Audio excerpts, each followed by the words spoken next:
게임하듯이 이렇게 모으게 한다든지 이런 식으로 해서 잘했을 때는 보상을 해주고 그 다음에 뭔가 문제가 생겼을 때는 통제가 아니라 지연을 시키고 지연 네가 오늘 요거를 했어야 되는데 이 부분이 완료가 안 됐기 때문에 요거는 내일까지 해주면 좋을 것 같아요. 자꾸 기회를 주고 이래서 지연 보상을 해주는 게 좋을 것 같습니다.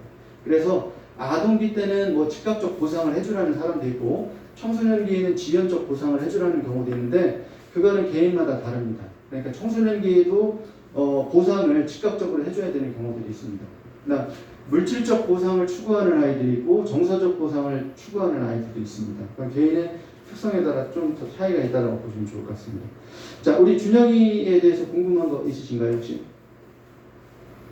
거의 다 말씀해 주셔가지고. 네, 아까 ADHD 그거는 기질을 순화시켜 주는 게 좋은데 저희가 이제 검사를 해보면 한 학교에 보통 많게는 한 10% 20% 잡히는 경우가 있거든요. 근데 코로나가 생긴 이후에 그 비율이 훨씬 늘어났어요. 그건 뭐냐면 신체적인 역동을 잘 못 쓰기 때문에 이게 안절부절 못하고 그 다음에 가만히 못 있는 그런 특성들을 보일 수 있거든요. 그러니까 예, 준영이는 뭐 펠프스도 우리가 펠프스도 그렇고 뭐 이런 그 아인슈타인도 우리가 ADHD라고 얘기했었죠, 그죠? 근데 보통 ADHD는 전 세계 한 5% 정도 분포가 되어 있고요. 그 다음에 지능으로 보면 상위 5%인 경우들이 상당히 많습니다.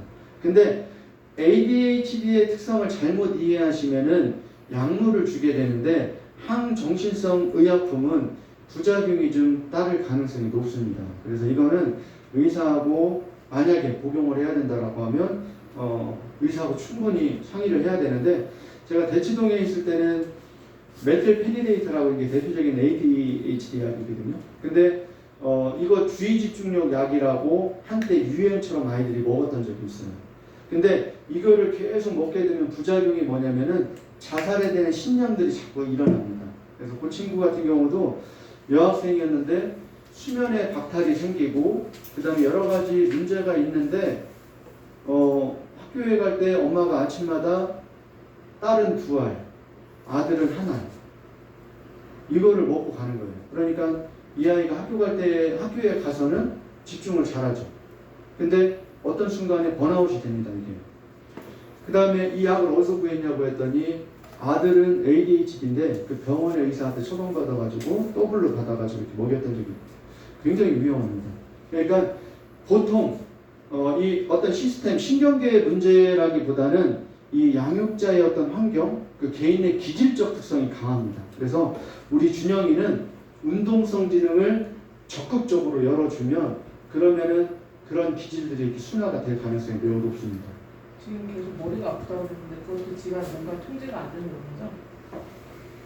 거죠? 머리가 아프다는 건 우리 준영이 열이 많죠. 몸에.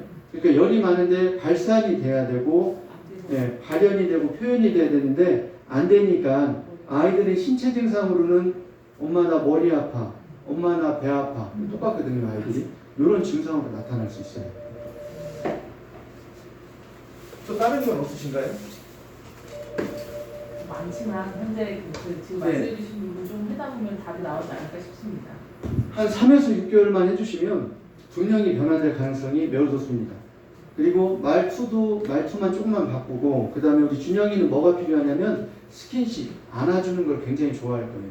그러니까 준영이 오면은 따뜻하게 이렇게 안아주고 보담아주고 사랑한다고 얘기하고 예쁘다고 얘기해주고 그게 뭐냐면 요거거든요. 신체 외모. 우리 김도희는 보면 이게 여기에 올라가 있습니다. 도희. 이 알죠, 여자애 이쁘장한 우리 도희 같은 경우에 여기에 있는데 그거는 뭐냐면 주변 평가에서 너 예쁘다, 착하다, 잘한다 이런 긍정적 평가를 받은 아이들이 저게 높습니다. 근데 되게 의외였어요, 저는 솔직히. 왜냐면 저희 준영이한테 항상 이쁘고 잘생겼다 이렇게 얘기를 했는데 왜 부정적인 게 많지 이런 좀. 그건 이제 부모의 양육 태도의 일관성인데 어떤 때는 강하게 훈육을 했다가 어떤 때는 비판을 했다가 비난을 했다가 교육자의 양육관이 일관되지 않을 경우에 그런 자아에 대한 부정적 인식을 가질 수 있고요.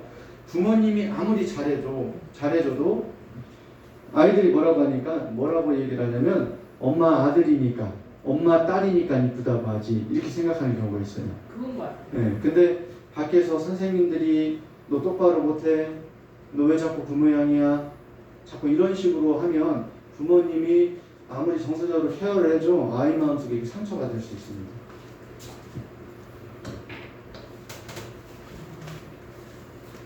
자, 그러면은 우리 준혁이 시간이 너무 오래 걸리네요, 그죠? 짧게 하고 넘어갈게요.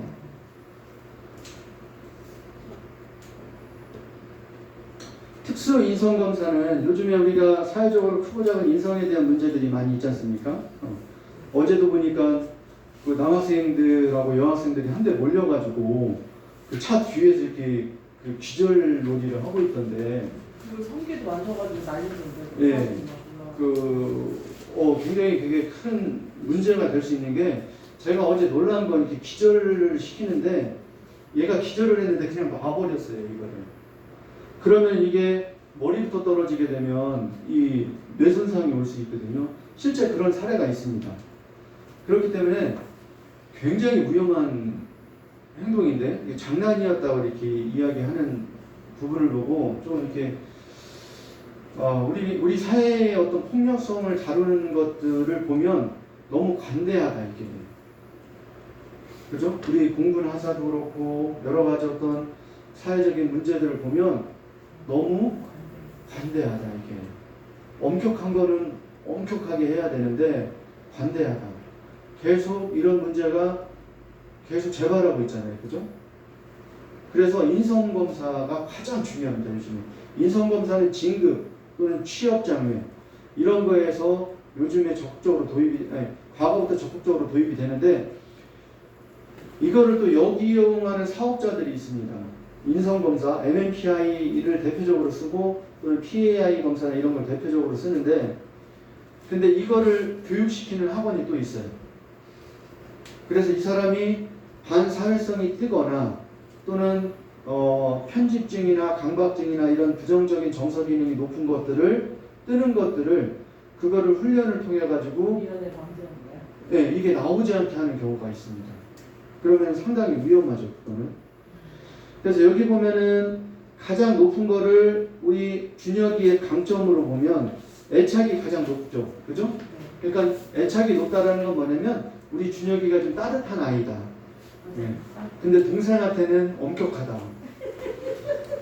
동생은 2단점 차이로 날리는데 야 과거에 우리 형을 보는 것 같더라고요. 저도 이제 7남매 중에 막내인데 그래서 여기 보면은 애착, 이 아이는 따뜻하다. 밖에서는 아주 우호적이고 사람한테 이렇게 이런 우호적인 표현들을 하는데 동생한테만 관대하지가 않더라. 그죠? 그래서 이게 강점인 거고 여기에서 이렇게 떨어져 있는 기능들을 우리가 약점으로 보면 됩니다. 그럼 몇 점 정도를 약점으로 보면 10점 이상의 편차가 벌어지면 그거를 약점으로 보시면 됩니다. 그러면 성실성이 지금 낮음으로 되어 있죠. 그럼 성실성은 우리가 두 가지 관점으로 볼 수 있습니다. 한 가지는 부모 교육의 일관성이 떨어지거나 교육관이 뚜렷하지 않을 때 아빠는 허용적인데 엄마는 통제적이라든지 그 반대적인 환경을 얘기하고 두 번째는 아티스트적인 성향을 가진 아이, 즉 아티스트들은 획일화되어 있지 않습니다. 그런 아이들은 자유분방하다, 사고가. 자, 그러면 성실성이 이렇게 떨어져 있는 것은